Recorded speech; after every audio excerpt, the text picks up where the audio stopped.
GPay மூலமாக வியாபாரம் பண்ணால் ஜிஎஸ்டி வருமா? வராது. எப்படின்னா, கடந்த வாரம் என்னைய பார்க்குறதுக்கு ஒரு கிளைண்ட் வந்தார். அவர் கறிக்கடை வச்சுருக்காரு. அவருக்கு ஒரு 80-85 லட்ச ரூபாய்க்கு வரைக்கும் வியாபாரம் பார்த்துருக்காரு வருஷத்துக்கு. அப்போ அவர் என்கிட்ட அந்த நோட்டீஸை காட்டும்போது அந்த நோட்டீஸில் 18% போட்டிருந்துச்சு. அவர் ரொம்ப பதட்டத்தோடு வந்தார். சார், எனக்கு லாபமே ஒரு கறியை வாங்கி விற்றோம்னா ரூ. 100 சம்பளமெல்லாம் போக என்னோடய லாபமே ரூ. 100 தான் சார்.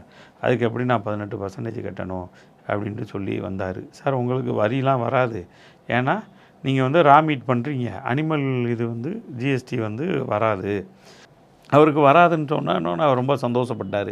இன்றைய காலகட்டத்தில் யாருமே ஜிபே இல்லாமல் வியாபாரம் செய்ய முடியாது. ஏன்னா நம்ம காலையில் டீ குடிக்கிறதுலேருந்து நைட்டு வாழைப்பழ கடையில் போய் பழம் சாப்பிட்ற வரைக்கும் ஜிபே தான் எல்லோரும் வசூலிக்கிறாங்க.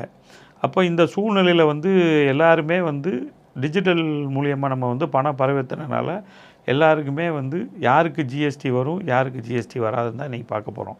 ஜிபேயில் எல்லா அமௌண்ட்டுக்குமே பேமெண்ட் வருமானு கேட்டால் வராது. ஏன்னா நம்ம ஒரு ஆளுக்கு 50,000 ரூபா 1 லட்ச ரூபா கடன் கொடுத்துருப்போம். அதுக்கு ஜிபே மூலியமாக பண்ணியிருந்தால் வராது. எக்ஸம்டட் ப்ராடக்ட்டுக்கு கண்டிப்பாக வராது.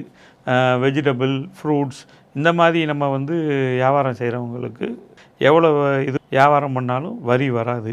இதே இது ஒரு ஹோட்டல் அவங்க பண்ணும்போது கண்டிப்பாக அவங்களுக்கு 20 லட்சத்துக்கு மேலே பொருளை வாங்கி விற்றா தான் 40 லட்சம். சர்வீசஸும் மெட்டீரியலும் சேர்ந்துருந்துச்சுன்னா அதுக்கு 20 லட்சம் தான் லிமிட்டு. இன்றைக்கி சூழ்நிலையில் பார்த்திங்கன்னா நமக்கு 20 லட்சம்ன்ற டேர்ன் ஓவர் இயல்பாகவே சீக்கிரம் வந்துடும். ஏன்னா இன்றைக்கி காலகட்டத்தில் நம்ம அன்னைக்கு இட்லி ₹2 ₹5 சாப்பிட்டோம். இன்றைக்கி பார்த்திங்கன்னா ₹10 மேலே விற்கிறோம். அப்போது அந்த ஹோட்டல்காரவங்க என்கிட்ட பேசும்போது, சார் எனக்கு அன்னைக்கு 50 பேர் சாப்பிட்டவங்க தான் இன்றைக்கி 50 பேர் சாப்பிட்றாங்க.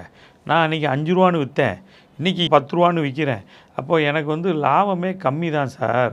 நான் இதில் எப்படி சார் 5% கட்டணும்னு சொல்லி ரொம்ப வருத்தப்பட்டாங்க.